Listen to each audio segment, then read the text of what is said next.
My name's Galena. I'm the fiancé of Joshua Lee McCollister, who was murdered on July 8th by Deunn Willis and robbed by Danielle Durand.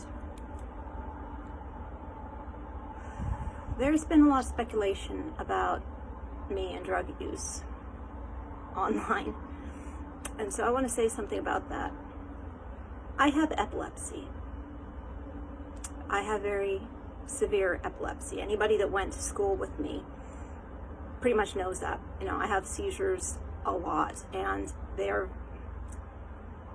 I can't drink a cup of coffee because the caffeine in it would give me a seizure. The idea that I can go out and do drugs, it's really ridiculous. I'd wind up in the ER so fast. And grand mal seizures, they're very painful, exquisitely painful. And so I don't do that stuff. Just don't. I don't do drugs. I don't drink. And even if not for the epilepsy,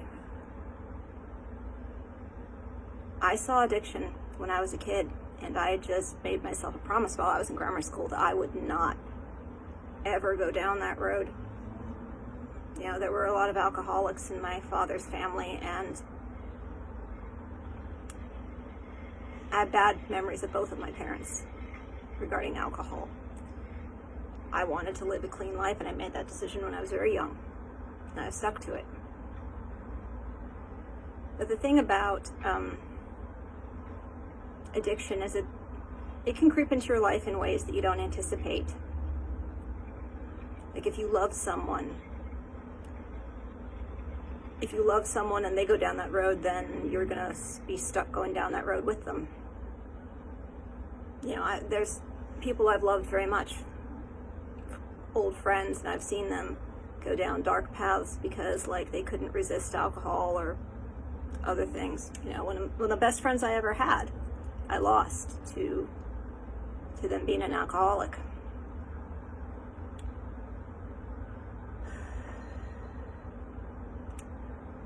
I'm going to talk about Heidi now.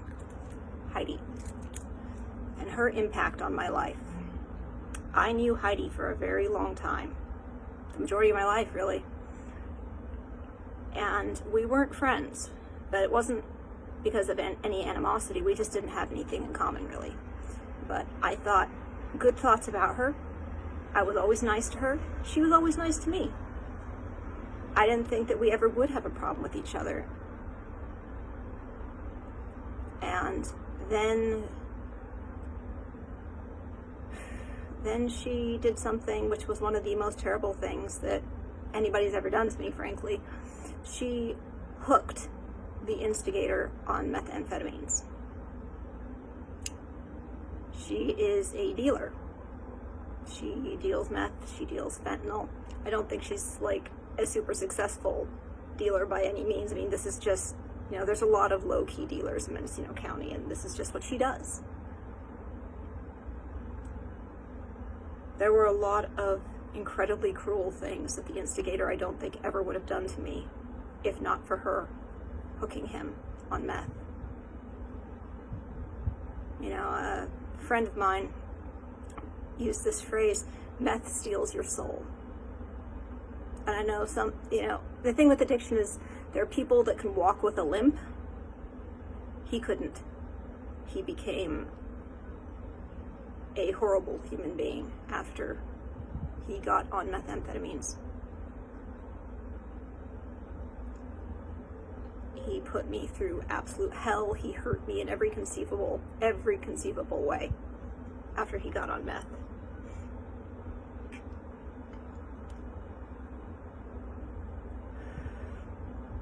And you know, I know that Heidi's a big time addict, but I think what her real poison is not drugs, it's drama. She likes to start shit. She's not the instigator, but she is an instigator. She loves to just have that rush from causing trouble. And it's very easy because she deals drugs for her to cause trouble, and she runs with a lot of very dangerous people. She's not a gang member to the best of my knowledge, but she runs with a lot of gang members. and a lot of ex-cons. After Josh moved to Fort Bragg, I told him, instigator's going to take you to go see Heidi. Stay away from her. She's a toxic drama addict. She's the type of person that if the cops raid her place while you're there, she will throw the drugs, the weapons, whatever she can at your feet. So you'll get arrested and she won't. I warned him, stay away from her. And I found out after we were in a relationship that predictably the instigator had taken him to go hang out with Heidi on scads of occasions. You know, one time Josh and I were in the laundry room over at the Plateau because she likes to do her laundry there because it's cheaper than the other laundromats. And he stood between us while we skillfully didn't speak to each other. And when we left, he said to me, "Don't be upset. She has nothing in her future but prison. You know, you're going up in the world. I'm going up in the world. We're moving towards a good future. She's not. So don't be bitter. Don't be angry at her. You know, nature's going to take its course, essentially."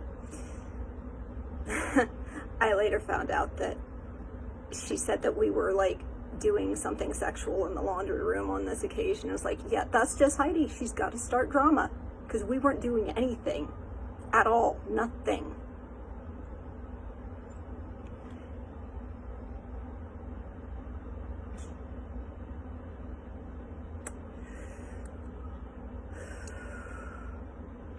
So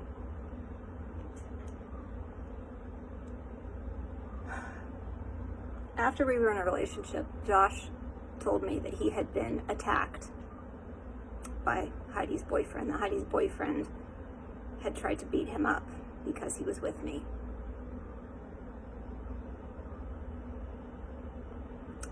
And I knew that this was probably because the instigator had gone to Heidi and said, or because he was friends with Heidi's boyfriend, you know, and like, hey, can you beat Josh up for me? I knew that that's probably what had happened. And when I was given his phone by the instigator, I saw the texts going back and forth between him and Heidi where they were saying, oh, I only met Josh McCollister one time, you know, that's it. I don't know why they're saying all this stuff that, you know, that I had anything to do with him. And I was thinking, well, that's weird. This is essentially like an alibi that they're creating in writing. And, you know, instigator even said to me that Heidi's boyfriend had tried to beat Josh up because he was with me. But they had just created this lengthy alibi in the texts, like trying to make out that her boyfriend was like far away, had nothing to do with Josh at all. And it just made me think, how many of these attacks that there were against Josh was she connected to? Because, you know, we just never knew where it was coming from. And Josh got physically attacked in Fort Bragg again and again and again by these freaking drugged out jackasses that he did not know. And here was Heidi trying to make out like her sleazeball boyfriend hadn't done this. You know, you cannot understand what it's like to just never know who's going to hurt you. Because these crackheads essentially, they're just like, okay, well, so-and-so told me to, so-and-so, you know, gave me $50. And, you know, the instigator always wanted money out of me. And I remember Josh said to me so many times, don't give him a cent, because if you pay him anything, if you give him any money, he's going to turn around and use that money to have people beat me up, or try to have people beat me up. I don't get it, Heidi. I was always nice to you. I was nice to you, and you hooked this person on methamphetamines. So many bad things happened to me because you hooked them on methamphetamines. Like, how many lives have you destroyed like this? Like, how many people had good lives and you just decided, here's this drug, here's that drug. And you knew that he was hurting me. You knew. Because the enabler, I went to her, I begged her for help. Please help me. The instigator is hurting me. He's hurting me physically. I went to her and begged her to help me. She went to you. She went to you, the instigator's drug dealer, and she ratted me out. She said all the things he was doing to me. And I know that because after she told you, you told the instigator. And he told me this chain of events. And I got hurt because you just had to have your fucking drama.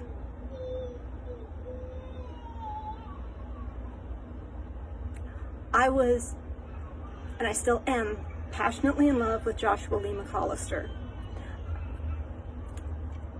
I had a right to be with him. I had a right to just leave, get out, and be with the man I love. This is not your business. None of this was your freaking business. You could have had sex with an entire football team. I wouldn't have cared because that wouldn't have been my business. Why couldn't you just let me love the man I loved? Why couldn't you just let me leave? Why did we have to deal with crackheads coming at us? Crackheads and gang members. And I know that so much of it, Heidi, comes back to you. You wanting to start shit. Why couldn't you just let me go? My man is dead. He's freaking dead because he fled the county trying to get away from the instigator, trying to get away from all these dangerous people that somehow or another, I know it's all going to lead back to you.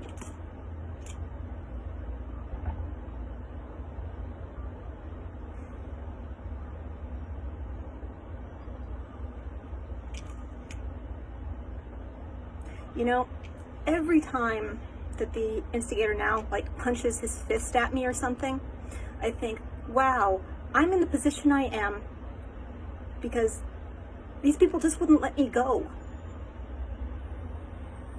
And it meant so little to you what you were doing to me, but it destroyed my life. I've loved 2 people in my entire life. 2. That's it. And one of them is now dead because all of y'all just would not back off. You can't make that up to me. You can't make it up to me. You can't make it up to Josh's parents. You can't make it up to my kids. You can't make it up to the children I was going to have, was planning on having with Josh. He wanted children with me.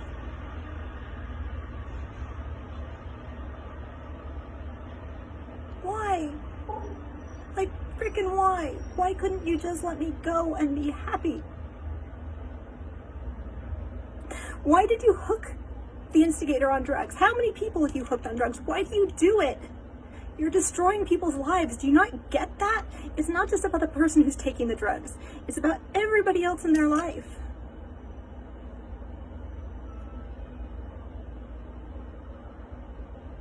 You destroyed my life. A lot of you. You freaking destroyed it.